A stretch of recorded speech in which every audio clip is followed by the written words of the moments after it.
Halo, di sini saya akan menjelaskan tentang pengkonversian RDF graph menjadi sebuah SparkQL. Nah, seperti yang kita lihat bahwa di sini telah terdapat data graph RDF yang akan kita konversikan nantinya. Nah, untuk kasus pertama, kita disuruh untuk menampilkan semua anak. Nah, di sini untuk query-nya sendiri kita harus menentukan terlebih dahulu prefix yang akan kita gunakan. Nah, di sini kita tampung prefixnya. Lalu kita men-select person yang akan menjadi atribut ataupun result yang nantinya akan kita tampilkan atau kita pilih. Nah, untuk kondisinya di mana person itu sendiri harus bertipe son ataupun anak. Nah, untuk kasus selanjutnya yaitu menampilkan person yang memiliki saudara laki-laki. Sama seperti hal sebelumnya, kita menentukan terlebih dahulu prefixnya, lalu men-select person. Dan untuk kondisinya kita menentukan ataupun memilih person yang memiliki kerabat, lalu kita tampung di dalam sebuah X, variabel X. Nah, variabel X ini tentunya harus bertipe male ataupun laki-laki. Nah, untuk selanjutnya yaitu menampilkan orang tua yang memiliki berat badan lebih dari 70. Sama, kita harus menentukan terlebih dahulu prefixnya. Setelah itu kita men-select parents. Di sini kenapa parents? Karena kita disuruh untuk menampilkan orang tua. Nah, untuk kondisinya parents harus bertipe parents tentunya. Dan parents ini harus memiliki berat badan. Nah, parents yang memiliki berat badan ini kita tampung terlebih dahulu ke dalam variabel X ini. Dan variabel X akan kita filter. Nah, filternya ini di mana X harus lebih besar daripada 70. Nah, dari sana kita akan mendapatkan data-data orang tua yang memiliki berat badan melebihi 70. Nah, selanjutnya adalah menampilkan person yang umurnya lebih muda dari Gemma. Nah, kita tentukan terlebih dahulu prefixnya, kita select person. Untuk kondisinya where person memiliki age ataupun memiliki umur. Nah, si person yang memiliki age ini kita tampung dalam X. Lalu ada Gemma itu sendiri, dan Gemma kita ambil juga age-nya, lalu kita tampung ke dalam umur Gemma.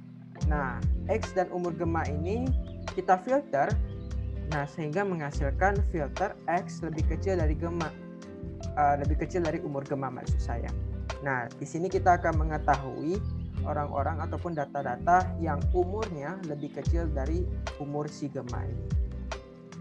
Nah, selanjutnya yaitu menghitung jumlah person yang memiliki umur di atas 50. Nah, kita tentukan dulu prefixnya. Di sini ada yang berbeda. Di sini untuk select-nya kita ada count. Count ini berfungsi untuk menghitung jumlah.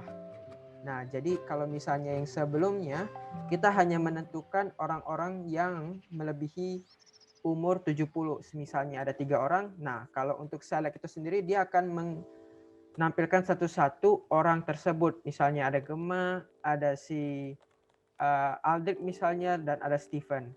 Tapi untuk count sendiri, dia akan langsung menampilkan bahwa orang yang memiliki umur di atas 50, misalkan ada 10 orang, dia langsung menampilkan data 10. Begitu. Nah, di sini kita lanjutkan untuk where-nya itu atau kondisinya itu sendiri. Person tentunya harus memiliki umur, kita tampung ke dalam X, yaitu orang-orang yang memiliki umur, dan X ini sendiri kita filter. Nah, filternya di mana X lebih besar daripada 50. Nah, sehingga kita mendapatkan jumlah orang-orang yang memiliki umur di atas 50. Nah, untuk kasus yang terakhir adalah di mana kita harus menampilkan person yang memiliki berat badan yang sama. Nah, di sini kita harus menampung ataupun menentukan terlebih dahulu si prefixnya. Nah, kita select personnya.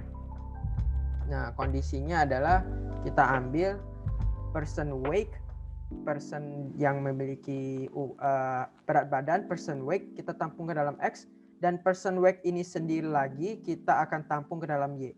Nah, di sini kita menampung data yang sama tapi ke dalam variabel yang berbeda.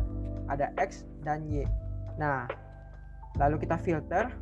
Nah, di saat X dan Y ini memiliki value yang sama, maka itulah person ataupun orang yang memiliki berat badan yang sama. Dan dari query ini kita dapat melihat siapa saja person yang memiliki berat badan yang sama. Begitu. Jadi sekian untuk video presentasi mengenai SparkQL. Terima kasih.